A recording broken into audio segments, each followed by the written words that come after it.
You know, tears, they'll stain something. They'll make big old puddles. And they're kind of like snowflakes. They're all unique. They'll run a piece of paper like a permanent marker. And they'll even smear the print. You know, the print on the funeral program.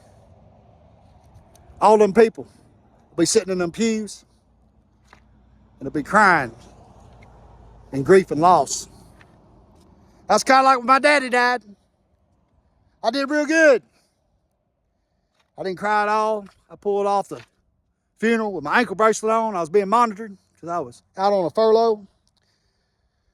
Yep. And I couldn't get high or drunk because they also had one of them patches that tell if I've been using. And I got through it. It'd be 4 or 5 years later, I'd be sitting in that back office at the restaurant where I got busted with that cocaine. I'd be getting high and I broke down.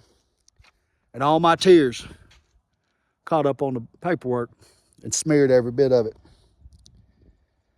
Yep. If you think your life ain't worth something, if you're going on using, doping, shooting that fentanyl, there's going to be a lot of tears that are going to go on paper at that funeral house. They're going to smear all the little Bible verses, and your mama's going to have snot. And your daddy, if you still got them, will be like me trying to hold back, biting his tongue to keep from letting them out. Each one's like a snowflake. They're like you. They're precious and unique.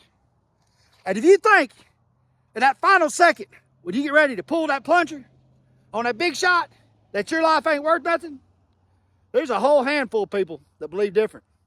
And they'll all be at that fucking funeral. And they'll all be missing you like I miss my daddy. Don't be that person.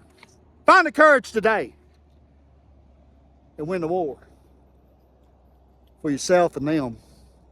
God bless you. I love you from Arkansas. Fluent fucking English.